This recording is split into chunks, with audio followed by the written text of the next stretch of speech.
Os nossos olhos e vamos nos desligar dos compromissos, dos pensamentos que insistem em nos assaltar as nossas ideias. Agora é um presente único que nos damos. São algumas horas que nos presenteamos com um pouco de reflexão, de conhecimento. Altíssimo Pai eterno, eterno em poder, eterno em justiça e eterno em bondade. Memorável Mestre, amigo e irmão de todos os instantes de nossas vidas, Jesus.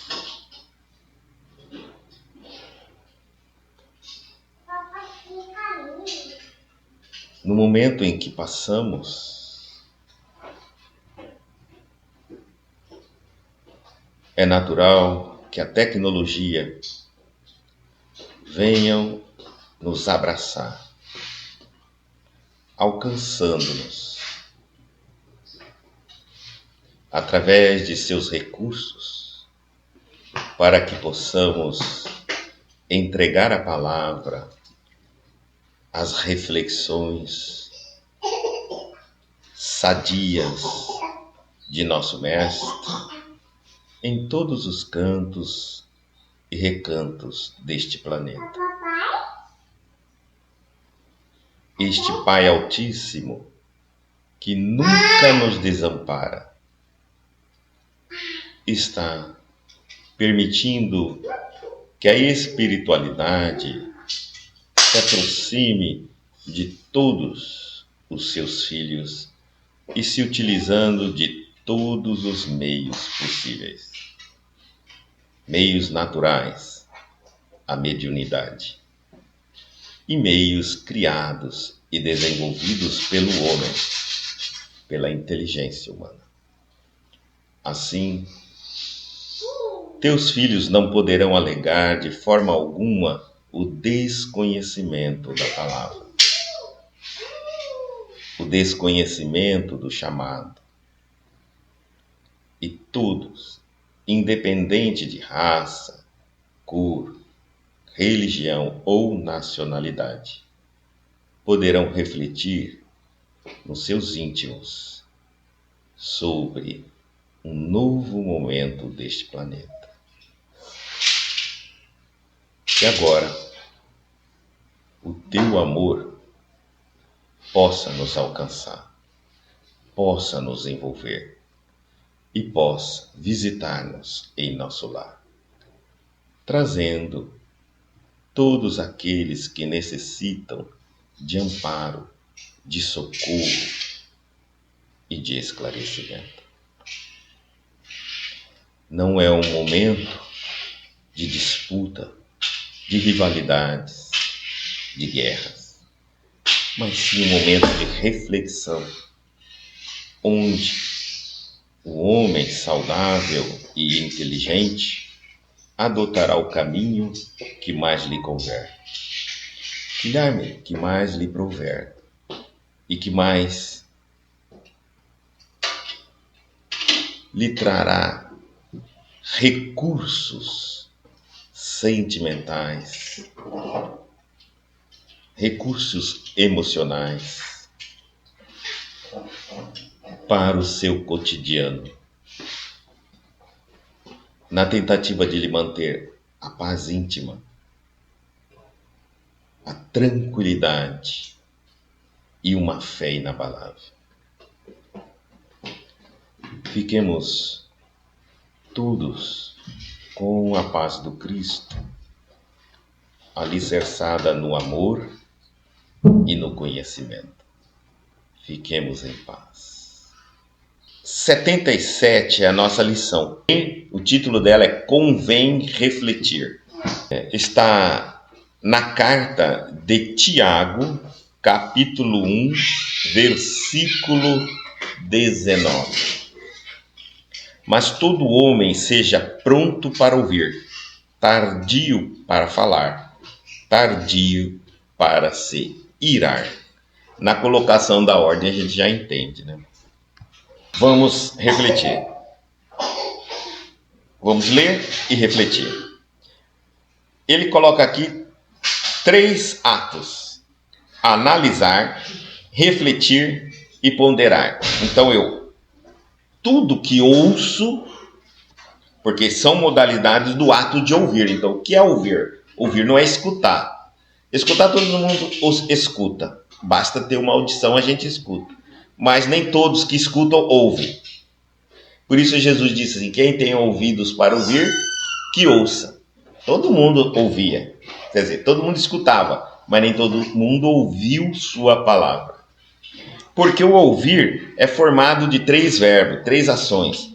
Ouvir significa analisar o que escuta, refletir sobre o que escuta e pondera sobre o que escuta. Aí, então agora você ouviu. Se você não fizer essas 3 fases, você está escutando. E às vezes tudo que entra pelo um ouvido sai pelo outro. Então você não aproveita absolutamente nada. Então vamos pensar nessas 3 ações que temos que fazer: analisar, refletir e ponderar. Isso é em tudo, não é só da doutrina, né? Espírita em tudo na nossa vida. E ele diz assim: é indispensável que a criatura esteja sempre disposta a identificar o sentido das vozes, sugestões e situações que a rodeiam. Nós ouvimos muita coisa. E quando a gente vai na internet, então ouve mais um outro tanto de coisa. Ouvimos também à nossa volta uma porção. Temos que estar com vontade, desperto para identificar o sentido. As palavras nossas podem ter diversos sentidos. Podem significar muitas coisas.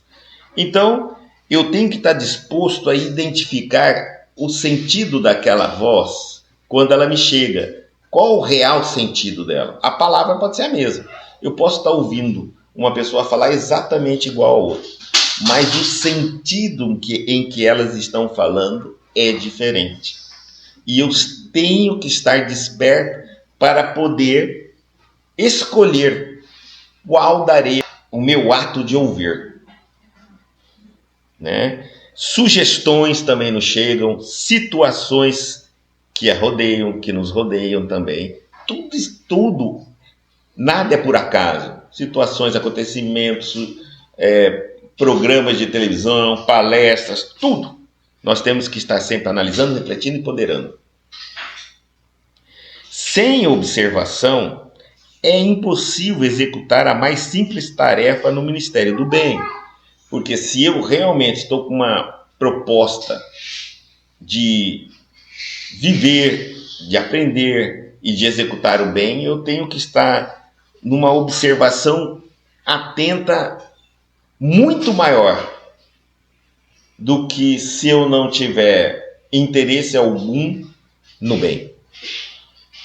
Porque se eu não tiver interesse algum no bem, eu posso estar até desligado, pensando em outras coisas, deixando passar aquela grande oportunidade na minha vida. Lembra, se eu estou focado no bem, eu entendo que nada acontece por acaso e que tudo é uma grande oportunidade. Portanto, se eu estou ouvindo algo, estou prestando atenção em algo, se algo está me chegando, está querendo me dizer alguma coisa, que seja algo que eu deva pensar sobre minha vida, que seja algo que eu deva concluir que não serve na minha vida. Pode ser que esteja chegando uma informação que eu, analisando, refletindo e ponderando, falo: isso aqui não é para mim, não me serve mais. Talvez até serviu há um tempo atrás.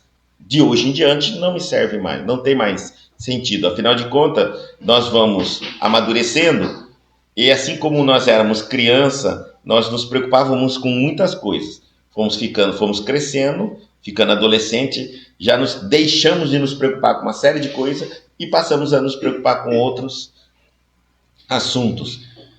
Tornamos-nos adultos, deixamos de preocupar com coisas de adolescente e nos preocupamos com coisas de adulto. É natural, o espírito também vai modificando, ele vai deixando coisas mais simples, vai desapegando das coisas mais simples e vai prestando mais atenção nas coisas mais complexas. Principalmente nas coisas que estão de acordo com a busca do ministério dele, ou seja, o ministério do bem. Somente após ouvir com atenção pode o homem falar de modo edificante na estrada evolutiva. Não dá para eu falar qualquer coisa que edifique, que aprimore, que desenvolva, se eu não analisar, refletir e ponderar o que escuto. Quando eu faço isso, eu ouço. E quando eu ouço, aí sim eu posso falar de modo edificante na estrada evolutiva. Seja em qualquer religião ou em qualquer assunto. Tá certo? Se alguém está falando algo que eu não tenho um mínimo de conhecimento, eu não tenho como sugerir absolutamente nada. Edificante. Certo? Edificante. Pode, se eu me aventurar a opinar, pode ser que eu até dê uma opinião boa e edifique, mas foi sorte. Não foi intencional. Pode também ser que eu tinha uma intenção de colaborar, mas no que eu opinei, eu piorei a situação. Então, se eu não entendo bem do assunto, e eu vou saber quando eu não entendo, quando eu analiso, reflito e pondero. Aí eu falo, nesse assunto eu não estou seguro para opinar, para sugerir, para colaborar. Vou me abster. E pronto, se abstém. Quem ouve, aprende. Quem fala, doutrina. Nós sabemos bem que às vezes a fala até nos incomoda, porque nem todos gostam da doutrinação. Então ele fala assim, quem ouve está sempre aprendendo, agora quem fala, doutrina. Antes você ouvir, passando pela análise, reflexão e ponderação, porque você está aprendendo. Quem fala nem sempre aprende. Um guarda, outro espalha. Qual é a diferença de quem ouve para quem fala? Quem ouve guarda conhecimento. Quem fala espalha o conhecimento. Agora, qual conhecimento? Daquilo que ele ouve. Aí nós vamos agora, para nos conhecermos, nós vamos prestar atenção em nós. Quais assuntos nós calamos para prestar atenção? Quais assuntos eu não me calo, não consigo ficar quieto para prestar atenção? Vamos falar aqui. Vamos supor que eu percebi que na hora do futebol eu não somente quero ficar quieto, como eu não quero bagunça em casa. Então, eu estou demonstrando o meu perfil, né?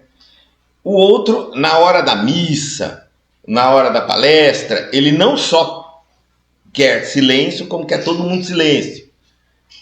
Enfim, quais são os assuntos que eu digo, vou prestar atenção? E quais são os assuntos que eu não consigo ficar quieto, segurando, parado? E quais os assuntos, então, que eu não consigo nem sequer manter-me conectado? Eu deixo ali tocando, se for uma música, se for uma voz, se for um programa, ou alguém falando, e eu estou desconectado totalmente.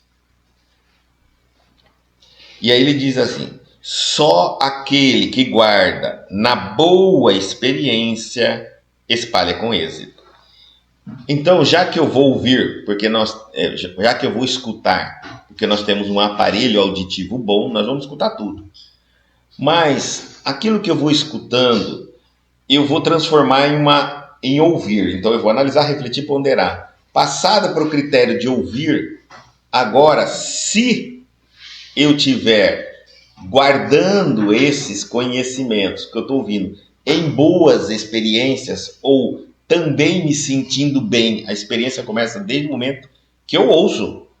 Eu estou diante de uma palestra. É uma experiência. Depende. Eu posso estar ouvindo Eu posso estar escutando, eu posso estar em outro lugar, só presente fisicamente. São três experiências que está sendo vivido. Aí vem aqui, ó. Só aquele que guarda na boa experiência, ou seja, ele entende que aquilo não é um acaso, que aquilo que está acontecendo é importante, que talvez nunca mais se repita ou não terá oportunidade, enfim, ele vai guardar isso numa boa experiência. Porque a partir do momento que nós vamos aprendendo, algo muda em nós. A nossa maneira de ver a vida, de se relacionar com tudo que existe, é automático. Ninguém nos muda. Quem pode mudar-nos é apenas nós mesmos. Então, se eu não me prestar a isso, a uma boa experiência, a possibilitar o aprendizado, a importação desse conhecimento, eu não me transformo. Não é estar presente, né? Teve uma época que nos fizeram uma pergunta, até saiu num jornalzinho que a gente tinha, Farol, e nos perguntaram assim, por que tem pessoas que às vezes não faltavam à palestra, não faltavam à reforma íntima, às vezes, não faltava o tratamento, né? Mas não mudavam, né? Não conseguiam caminhar. E então os espíritos disseram assim que muitas vezes nós não estamos ouvindo, estamos escutando, mas não ouvindo. Porque quando estamos ouvindo, estamos analisando, refletindo e ponderando. Se fizermos isso, algo muda dentro de nós. É automático. O pouquinho que conseguir passar pela barreira do meu ego, da minha personalidade, onde eu rejeito tudo, ela já provoca alteração. E a alteração, a mudança, vem de dentro para fora, não vem de fora para dentro. Então, imediatamente eu começo a mudar. Imediatamente. Eu vou sentir algumas coisas, por exemplo, que me sinto mais presente no acontecimento, me sinto mais à vontade no acontecimento. Vamos nós aqui, música. Vamos supor que alguém me diz assim, vou tocar uma música e você vai me dizer o que você sente.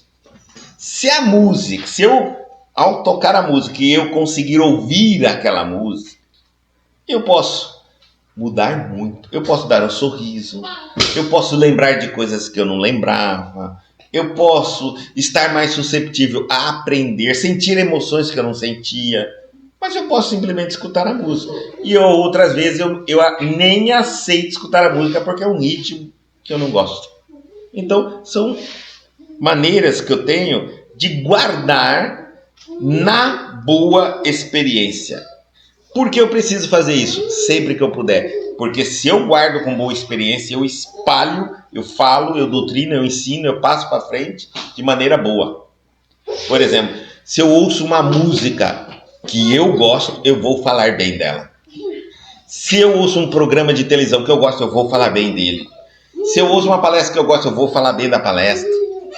Compreenderam? Porque eu guardei na boa experiência. Afinal de contas, nós estamos tentando aqui observar e guardá-la no ministério do bem. Continuando, o conselho do apóstolo é, portanto, de imorredora oportunidade. E forçoso é convir que, se o homem deve ser pronto nas observações e comedido nas palavras, deve ser tardio em irar-se. Aqui ele está ponderando as 3 ações nossas que, quando a gente não ouve, elas podem tomar conta sim da gente. Primeiro, nós temos que ser pronto nas observações. Primeiro observa,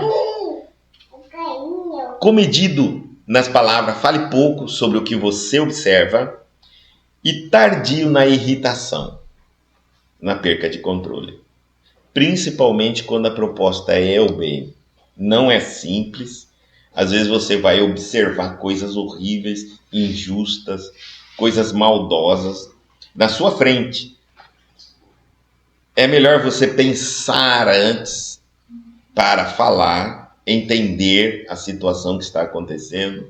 Nunca se esqueça que existe um Deus na direção de todo o universo e dando livre-arbítrio a todos a executarem conforme lhe aproverem.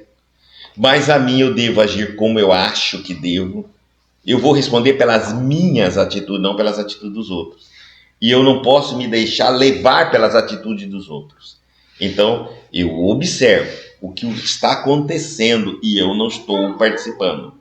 Depois, penso antes de falar, para que eu não coloque mais lenha na fogueira ou me torne uma pessoa julgadora, moralista excessivamente e que não adiantaria nada.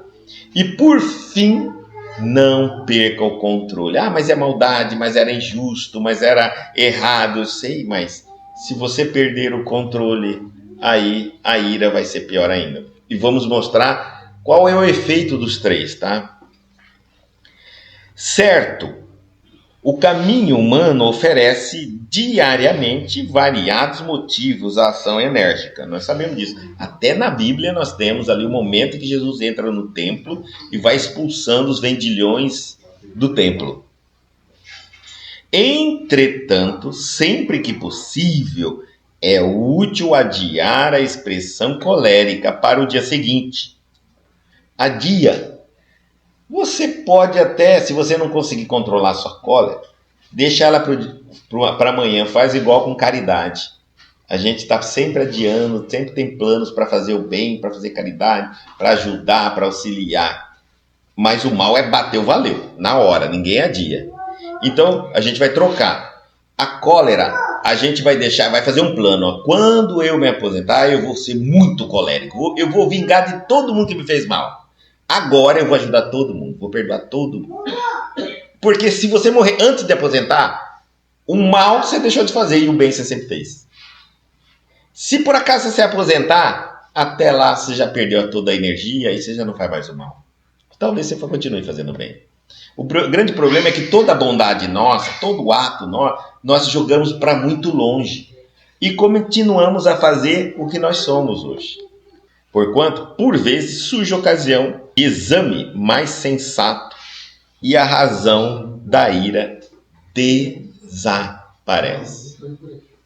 Porque quando eu vou começar a ouvir as coisas, lembra, não estou falando de escutar. Quando eu começar a ouvir as coisas, provavelmente eu vou levar algum tempo natural, tá? Para chegar a algumas conclusões. Como eu já estou habituado a apenas escutar, de repente alguém chega, a partir de hoje, o certo é ouvir e não, lógico, inicia-se com escutar, mas o ser humano deve aprender a ouvir. Então eu vou começar a fazer um exercício. Tudo que eu vou escutar eu vou analisar, tudo que eu vou escutar eu vou analisar, refletir e ponderar. Natural. Que se eu começar agora, eu vou levar, principalmente em alguns assuntos, eu vou levar mais tempo. Então, eu posso deixar toda a expressão colérica para depois. Eu inicio assim, né? Expressões coléricas. Depois, expressões raivosas. Depois, expressões desarmoniosas. Depois, expressões grosseiras. Depois, expressões... E assim vou de quanto mais. Daqui a pouco, eu estou deixando tudo que for desarmônico para depois. E no que eu deixar para depois, o depois faz com que eu repense e não estou mais sendo uma pessoa que me descontrola. Passa tudo. É tão poucas energias que eu guardo que eu deixo, que eu consigo trabalhar de um dia para o outro, 2 dias. É óbvio que algumas pessoas falam assim, Guto, mas se eu não falar na hora que a coisa me chega, na hora que eu fico cego ali, quando a emoção toma conta de mim, eu acho que eu adoeço. Eu não consigo guardar. Mas a questão é costume. Existe uma coisa que nós chamamos de exercício. É verdade, quando a cólera nos vem, quando a raiva nos vem, é uma energia e ela nos invade. Às vezes ela paralisa até os nossos pensamentos. Mas se eu parar para pensar, a reação minha, quanto mais colérica ela está ligada à base do medo. Porque uma pessoa é colérica e outra é apenas raivosa e outra é apenas nervosa? Todos têm medo, tá certo? Porém, o colérico é quando ele tem muito medo. Toda vez que você reage numa altura, quanto mais descontrolada a sua reação, é porque você está guardando mais energia dentro de você. Se você parar para analisar, vamos colocar aqui, uma situação única. Quer ver? Uma situação no nosso país. Vamos colocar aqui. 3 pessoas estão ouvindo o jornal. Foi dada uma notícia no jornal. 3 pessoas. Uma é colérica, outra é raivosa e outra é nervosa. E a outra é ansiosa. Tá 4 pessoas, olha só. Você vê todos os níveis de expressão desajustada. Porque os 4 têm medo. Ouviram algo, foi ruim, estão com medo daquilo que está por acontecer. Por que a diferença delas? Porque o irado não tem só medo, ele tem pavor. Ele tem pavor. Ele se perde só de imaginar que aquilo vai acontecer, está acontecendo. Então ele fala assim, e agora o que eu vou fazer? Ele se desequilibra totalmente. A ideia dele é impedir que aquilo continue, porque ele não sabe o que faz. Descontrolou. Por isso é descontrole. O raivoso, ele também está descontrolado, mas algo nele vem assim como calma. Ele tem uma pequena cordinha, digamos assim, uma pequena luz no final do túnel que diz: não adianta irar-se. Não vai mudar isso. O irado, ele acha que vai mudar. O nervoso, o raivoso, sabe que não vai mudar. Ele vai esperar mais um pouquinho. O nervoso também está com medo. Está com medo. Porém, o nervoso já está pensando assim, bom, em tal época aconteceu isso, em tal época aconteceu aquilo, em tal época... E o ansioso vai dizer assim, calma, olha, tá na mão de Deus. Não é que ele tem tanta fé mais do que os outros, mas ele tem um pouquinho mais. Ele dividiu a energia do medo, por isso a reação dele é menor. Todos têm medo. Todas as vezes que nós partimos da defesa, temos medo. Tá? O nosso medo é diferente em graus. Então, por exemplo, uma pessoa que está se irando, eu diria para ela, a primeira coisa para você controlar a sua ira, o seu nervoso, a sua raiva, aprenda a lidar com a diversidade das situações. E como eu vou fazer isso? Nós temos uma técnica excelente, visualização terapêutica. Visualização terapêutica é uma técnica que você imagina acontecimentos. Quanto mais medo eu tenho, quanto menos eu sei o que fazer com a situação, mais eu deixo tomar conta o meu lado instintivo de destruição de fera, animal. Quanto mais controle eu tiver, mais capacidade de raciocinar, menos descontrole físico eu vou ter. Tá certo? Então, mas todos estão com medo. Para que eu não me descontrole em todos os graus, eu vou me conhecendo. E vou descobrir o que é que eu tenho tanto medo. Né? Por que eu ando com tanto medo? Por que eu ando nervoso? Porque eu estou com medo. Medo. Medo de acontecer alguma coisa. Medo de acontecer outra. Medo de acontecer outra. né? Então, ansiedade é medo. Então, eu vou ter que descobrir qual é o fundo dessa emoção. O que é que eu estou com medo? Do quê? Aí eu vou pensando e vou descobrir. E vou me tornar uma pessoa com menos ansiedade, menos medo, menos raiva, menos ira, quando eu me preparo para aquilo que tem medo. Eu vou me tornar uma pessoa agora preparada. Quando eu me preparo, o medo não desaparece, mas ele é controlável pelo treinamento do que eu vou fazer quando aquilo que tem medo acontecer. Pronto.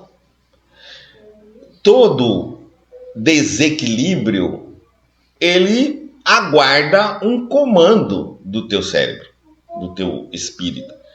Se você não se preparou, vem o pânico. O corpo diz, e agora? Você diz, e agora? Não pode. Então, eu tenho que destruir. Ou vai me destruir. Sobrevivência. Somente isso. Enquanto eu não acreditar em Deus, a minha ansiedade não consegue desaparecer.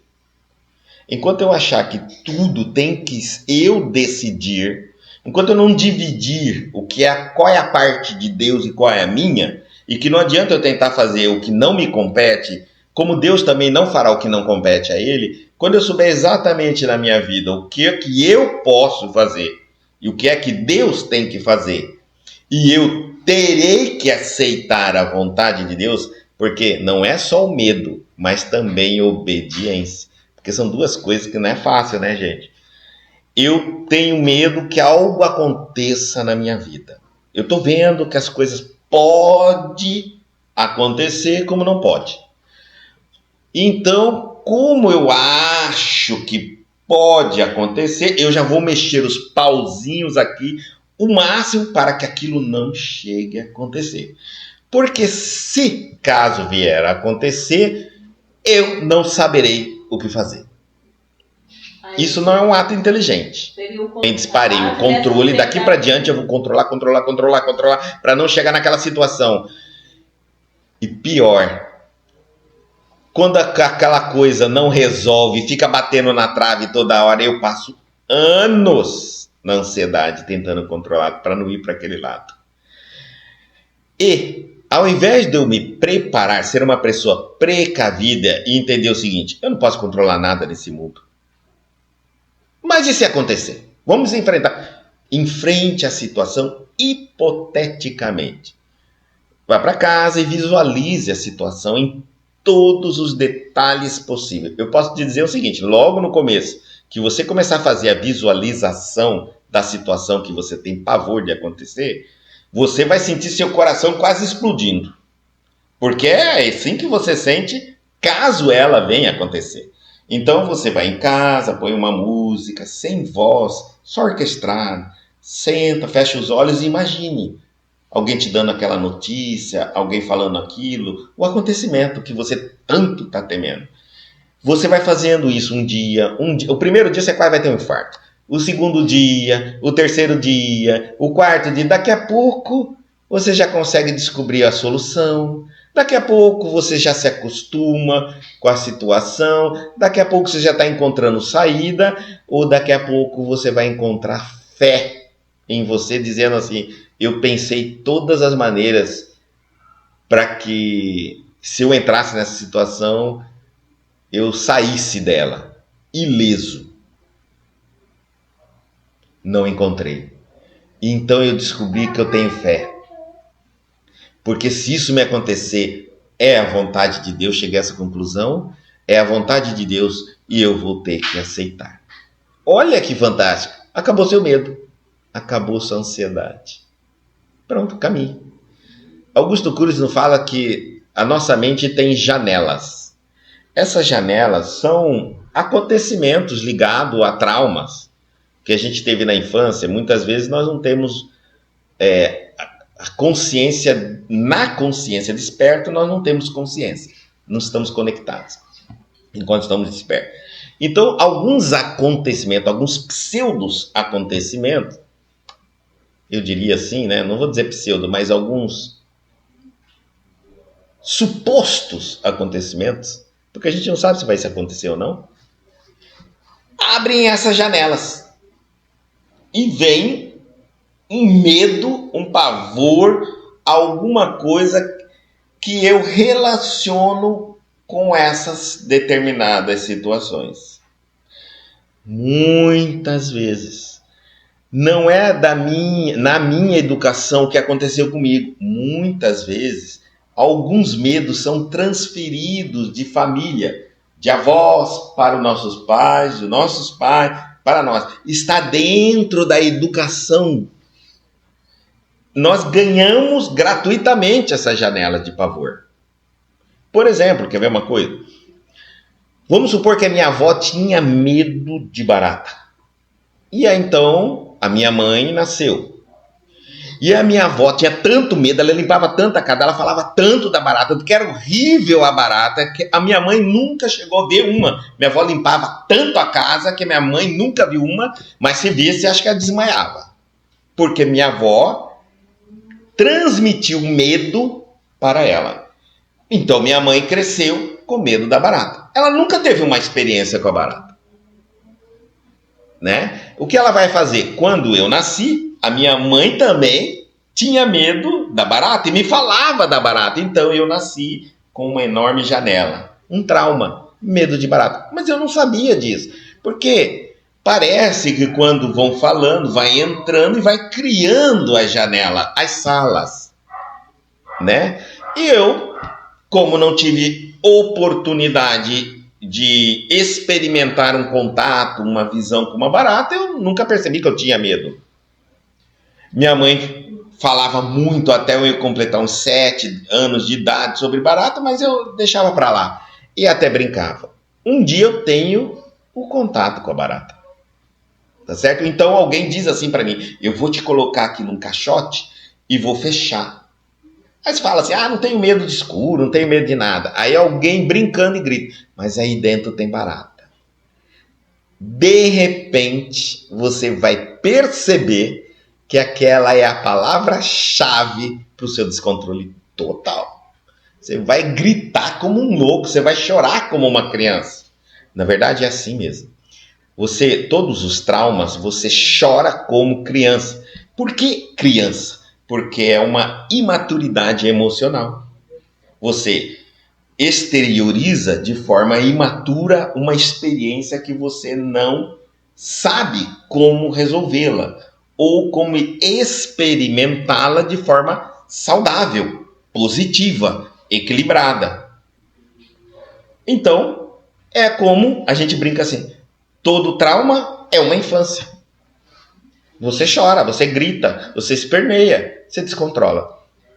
O tratamento é ressignificar, é analisar, descobrir aonde está o medo e então enfrentar o medo, vivenciando a experiência, mas não vai vivê-la de maneira física, você vai vivê-la de maneira mental, já que o trauma também é mental, tá bom? Então, vai vivê-la, mentalize, pense com o máximo detalhe daquela experiência, você vivendo, você passando por aquilo.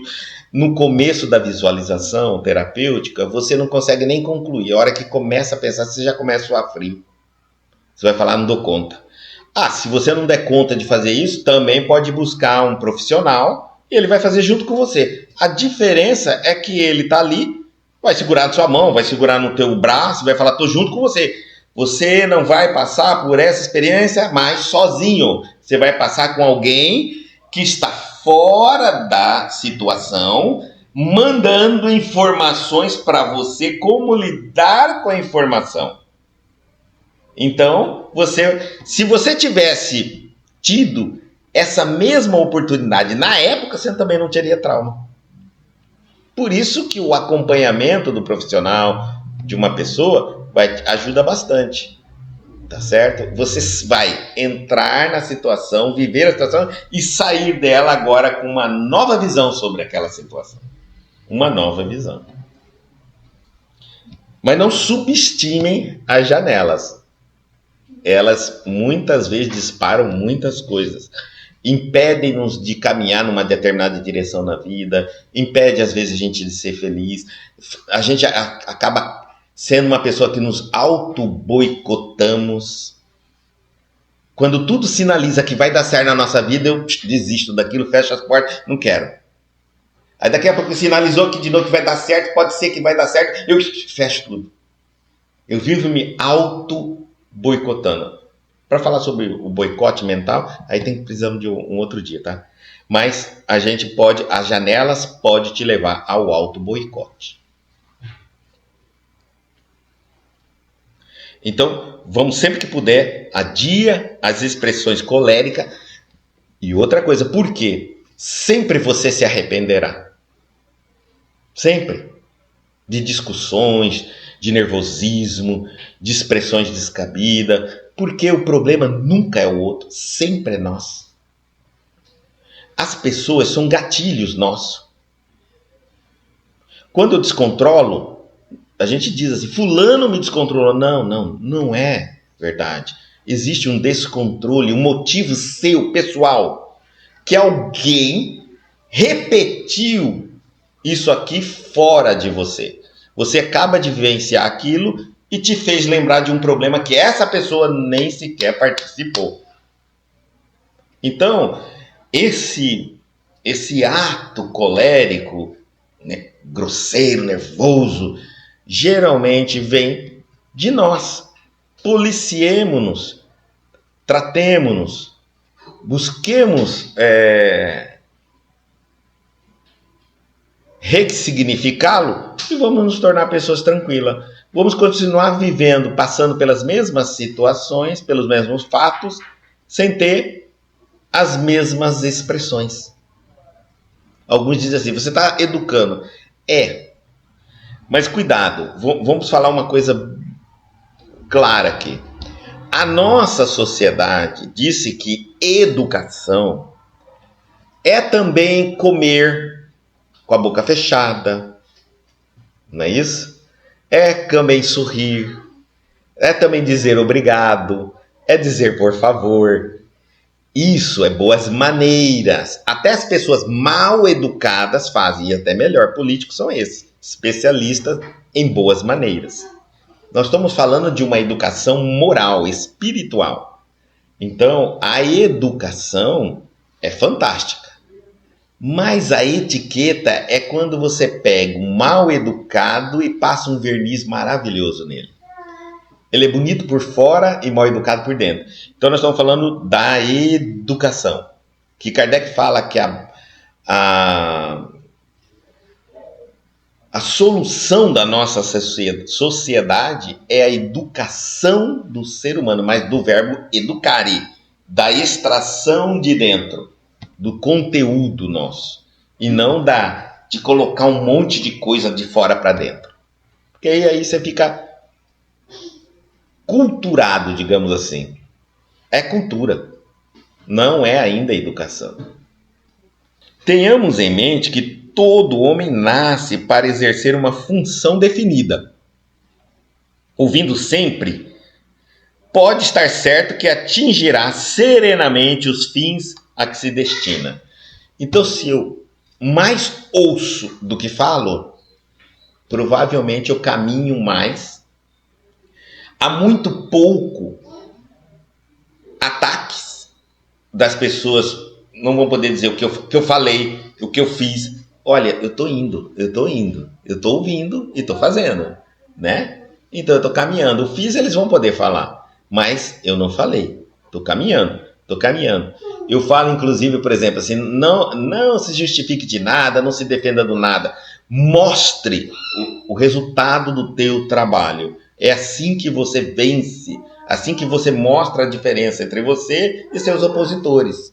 Enquanto os opositores têm uma multidão de palavras para falar a seu respeito, você tem uma multidão de exemplos para dizer que estão errados. Simples, caminhe e deixe o tempo passar. Depois, mas falando, é possível que abandone o esforço ao meio. Se você começar a falar muito, Todo mundo que fala muito tem esse verbo, essa frase que o acompanha, dizendo assim: no início até tentei, depois desisti. Esse é casado, falou demais. Quando eu falo isso, eu tentei, pode observar, você tentou falar muito. Você tentou falando, falou demais, depois desiste. Porque não adianta. Atitude convence, palavra irrita. Então, nós temos que medir. Faça mais, fale menos. Tá? Falando é possível que abandone esforço ao meio. Eirando, agora provavelmente não realizará coisa alguma, porque você vai adquirir tantos inimigos, tantos problemas, tanta raiva das pessoas, que aí você não vai. Aí você tem um problema da execução da sua missão, da sua tarefa, do seu trabalho, e mais uma série de inimigos que você feriu, machucou, que agora estão vindo contra você, independente do que você vai fazer. Então você só adquiriu inimigo. Então é importante que você ouça mais quando estiver trabalhando. Ouça críticas. É muito importante as críticas. Tá? Elas ajudam a gente a crescer. Elas nos fazem refletir. Um bom crítico é o que ajuda as grandes obras. Né? Uma obra literária sem um bom crítico, um bom filme sem um bom crítico, não são bons. Então, um bom escritor, um bom palestrante, um bom seja o que for, engenheiro, um bom eletricista tem que ter um bom crítico. É aquele que você tenha que ter um amigo que você chega e fala para ele: e aí, o que você tem para me dizer? E é aquele que fala na lata para você. Geralmente quem faz isso são os nossos inimigos. Eles até exageram na hora de falar crítica, mas não mente. É difícil mentir. Ele só exagera. Né? Por exemplo, na hora que ele vai falar assim: você gagueja. Você só gagueja, não fala nada. Pronto, ele exagerou, mas que tá gaguejando, tá, pode olhar. Então você vai pegando tudo num grau menor, devido à emoção da raiva que ele tem, e você vai ver que você vai ficar mais perfeito, melhor, cada vez melhor. E aqueles amigos que às vezes não tá ótimo, tá bom. Isso é duro, porque você não cresce através deles. Tá bom? Temos que ter sempre assim, ó. Quem que eu vou procurar? Quem que não gosta de mim aí? Quem que é um crítico duro? Não, invejoso. Mais bom que é o invejoso que gostaria de estar no seu lugar. Porque existem dois tipos de inveja, né? A inveja positiva é aquela que eu tenho, que eu vejo que eu gostaria de ter, acho que não sou capaz. Então eu atiro pedra em você. É uma inveja positiva? É, porque a hora que eu me convencer que eu também posso, eu deixo de perseguir, você passa a ser meu ídolo. Eu vou seguir você. Você vai ser meu exemplo. A inveja negativa é aquela que eu falo: eu não quero que você tenha, não quero que você possui, mas acho que você não merece estar aí. Essa é a pior. Eu não vou estar no seu, mas você não merece. É o julgador. Tá certo? Ele tem uma raiva, a inveja dele é pessoal com você. E não pelas coisas que você tem, pelas coisas que você é. Porque ele não quer, não serve nada para ele. Ele só te persegue. É o perseguidor. Esse é terrível.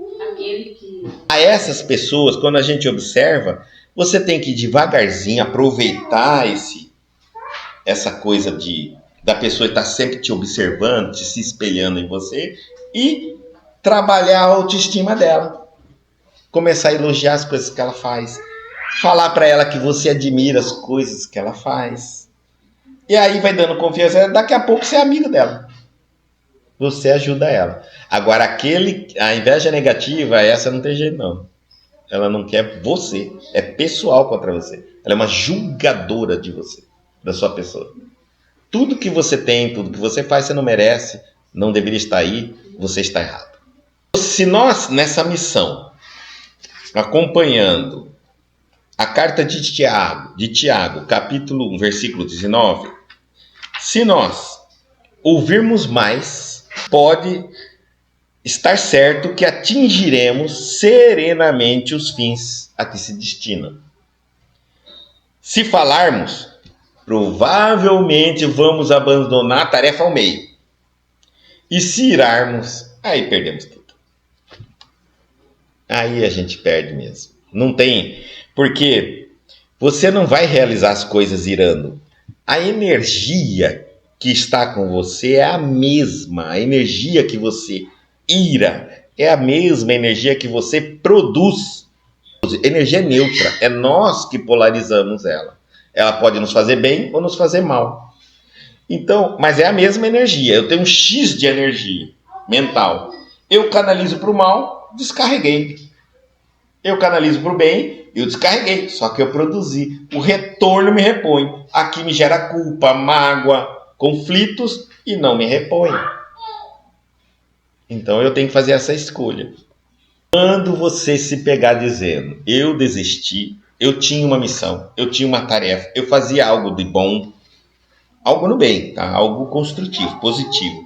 E você disser assim, não consegui, é porque você se irou. Se você disser, eu tentei, caminhei bastante, mas depois desisti, falou demais. E se você não falou e nem se irou, provavelmente vai conseguir, está até hoje fazendo. Está até hoje fazendo, não deixou de fazer. Já percebeu que isso até para educar filho na família é assim? Tem filho que dá mais trabalho, tem filho que dá menos trabalho. Se você falar muito, às vezes você desiste. Se você irá, aí perde toda a questão. E se você ficar ouvindo mais o que ele está falando para falar no momento certo, aprender, entender ele para atingi-lo, você tem mais êxito.